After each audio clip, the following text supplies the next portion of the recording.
जय Hind friends. Welcome to you in Vivekananda channel.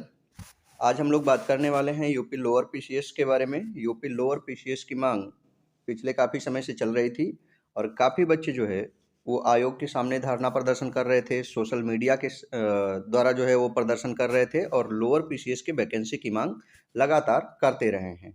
आपको बताते चलें कि 2019 के बाद से लोअर पीसीएस का कोई भी पेपर नहीं हुआ है, कोई भी वैकेंसी नहीं आई है। तो इसी को ध्यान में रखते हुए आयोग ने अब लगभग 900 पदों पर लोअर पीसीएस के लिए वैकेंसी निकालने की घोषणा की है। अभी तक आयोग ने घोषित किया है कि अभी वो लगभग 900 पदों पर ये वैकेंसी निकालेंगे और आगे चल करके ये वैकेंसी बढ़ भी सकती है, यानी कि लगभग 1000 पदों तक इस वैकेंसी के आने की संभावना है। तो आइए जानते हैं लोअर पीसीएस के बारे में और साथ में यह भी जानते हैं कि इसकी वैकेंसी कब आएगी, इसकी परीक्षा कैसे होगी और परीक्षा कब तक होने की संभावना है। तो आपको बताते चलें कि उत्तर प्रदेश अधीनस्थ सेवा चयन आयोग के माध्यम से लोअर पीसीएस के ढेर सारे पदों पर नई भर्तियों के विज्ञापन पर काफ़ी बड़ी खुशखबरी आ रही है।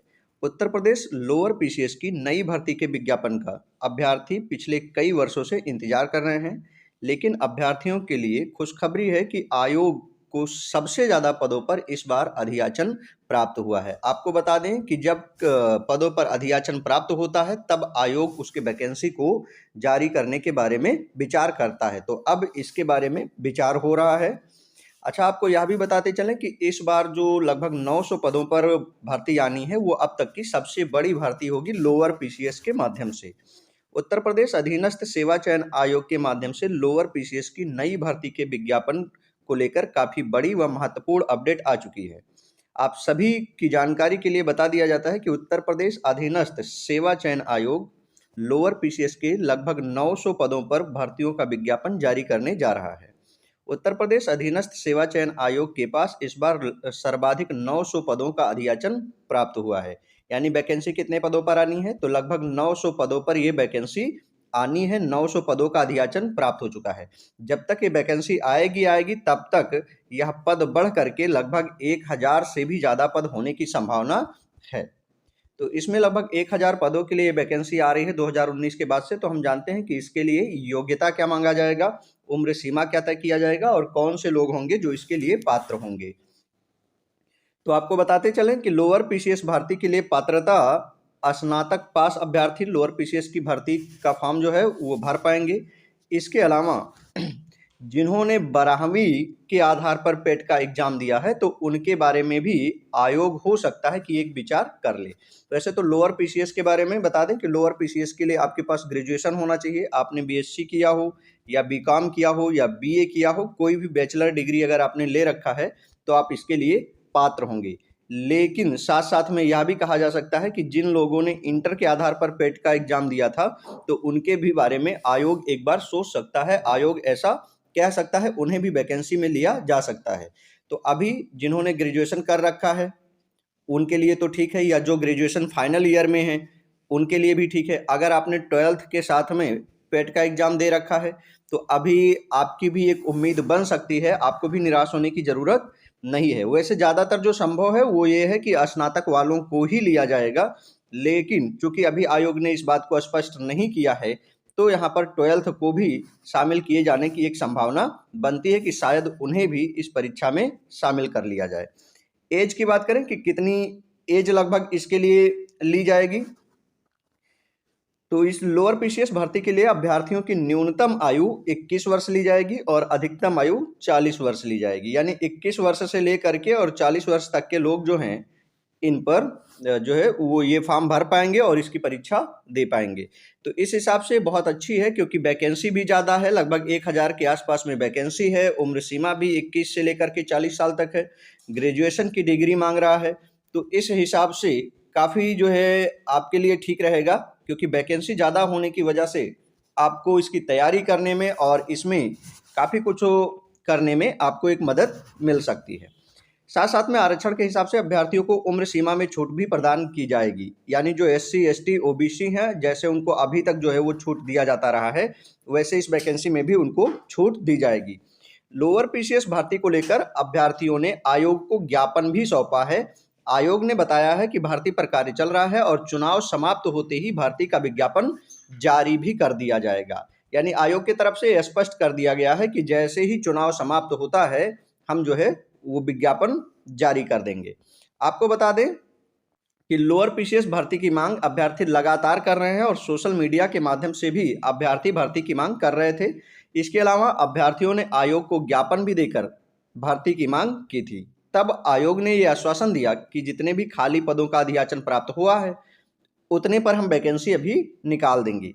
यानी कि लगभग 900 पदों पर अभी आयोग को अधियाचन प्राप्त हुआ है, तो आयोग कह रहा है कि भाई जितने पर हमें अधियाचन प्राप्त हो चुका है उतने पर हम वैकेंसी निकाल देंगे। वैकेंसी निकलने के बाद में अगर कुछ पदों पर अधियाचन और मिल जाता है तो भी जो है वह उस वैकेंसी में ऐड हो जाएंगे। ठीक है, तो ये मान के चलिए कि लगभग 1000 से ज़्यादा पदों पर वैकेंसी होनी है। आयोग की तरफ से बताया गया है कि चुनाव की प्रक्रिया संपन्न हो जाने के बाद भर्ती का विज्ञापन जारी किया जा सकता है। अब ये मान के चलिए कि चुनाव के जितने भी कार्यक्रम हैं वे सभी जून तक जो है वे फाइनल हो जाएंगे। तो यह वैकेंसी जो है वह जून के लास्ट में और जुलाई के पहले सप्ताह में आ सकती है। तो जून से जुलाई के बीच में अगर ये वैकेंसी आएगी तो ये मान के चलिए कि लगभग नवंबर तक इसका पेपर होना है। तो आपके पास में भर्ती का विज्ञापन आने के बाद से और पेपर के बीच में लगभग 4 महीने का समय बचता है। अभी से अगर आप इसकी तैयारी के लिए लग जाएंगे तो आप ठीक ठाक तैयारी कर पाएंगे, क्योंकि इसकी वैकेंसी जो है वो हर साल आती नहीं है। 2019 के बाद से अभी तक नहीं आई है। तो जब इसकी वैकेंसी आ रही है तो फिर इसकी तैयारी के लिए आपके पास एक प्री प्लानिंग होना चाहिए कि आप कैसे इसकी तैयारी कर रहे हैं। थोड़ा सा इसके सिलेबस के बारे में अगर हम बात कर लें कि इसका सिलेबस और पेपर पैटर्न क्या है, तो इसमें एक प्री परीक्षा और एक मुख्य परीक्षा होना है। प्री परीक्षा में 4 पार्ट होंगे, यानी कि 4 सब्जेक्ट आएंगे। जनरल इंटेलिजेंस टेस्ट होगा, यानी कि रीजनिंग आएगा, 25 क्वेश्चन रहेगा 50 नंबर के। जनरल नॉलेज 50 क्वेश्चन आएंगे 100 नंबर के। जनरल साइंस और अर्थमेटिक्स मिलाकर के 50 क्वेश्चन होंगे 100 नंबर के। और फिर जनरल हिंदी 25 क्वेश्चन होंगे 50 नंबर के। तो इस हिसाब से कुल मिलाकर के प्री में 150 क्वेश्चन आएंगे और लगभग 150 क्वेश्चन आएंगे और 300 मार्क्स के ये होंगे।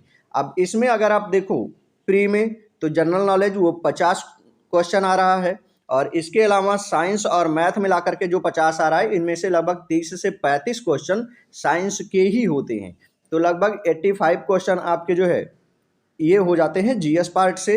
हिंदी के 25 और इंटेलिजेंस के यानी कि रीजनिंग के 25 क्वेश्चन आने हैं। मैथ जिनका कमज़ोर है वो मैथ पर बहुत ज़्यादा फोकस ना करके थोड़ा बहुत भी अगर फोकस करते हैं, बाकी विषय को अच्छे से तैयार करते हैं, तो उनके लिए इसको क्वालिफाई करना बहुत कठिन नहीं होगा, कहीं ना कहीं एक आसान होगा। मेंस को अगर हम देखें तो मेंस में भी यही 4 सब्जेक्ट आने हैं। 2 पार्ट में पेपर होना है। पहला पेपर जो होगा वो रीजनिंग और जीएस का होगा। अब यहाँ रीजनिंग तो 25 क्वेश्चन रहेंगे 50 नंबर के, लेकिन जो जीएस होगा उसमें 75 क्वेश्चन हो जाएंगे 150 नंबर के। तो जिनका जीएस ठीक ठाक है उनके लिए ये ज़्यादा अच्छा रहेगा। दूसरा जो पार्ट होगा उसमें जनरल साइंस और अर्थमेटिक्स 75 क्वेश्चन होंगे 150 नंबर के और हिंदी जो होगी वो 25 क्वेश्चन होगी 50 नंबर के।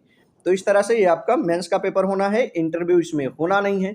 तो जो लोग अभी से तैयारी में लग जाएंगे उनके लिए ये एक ठीक ठाक मौका रहेगा। आपको बताते चले कि दोनों ही पेपर इसके ऑब्जेक्टिव होने हैं, यानी प्री और मेंस दोनों में बहुविकल्पीय प्रश्न ही शामिल किए जाने हैं, बहुविकल्पीय प्रश्न ही आने हैं। तो इस तरह से इस विज्ञापन को ध्यान में रखते हुए जो लोग अभी तक इसका इंतजार कर रहे थे वे लोग अभी से इसकी तैयारी में लग जाएं ताकि समय से आपकी तैयारी पूरी हो सके। जय हिंद।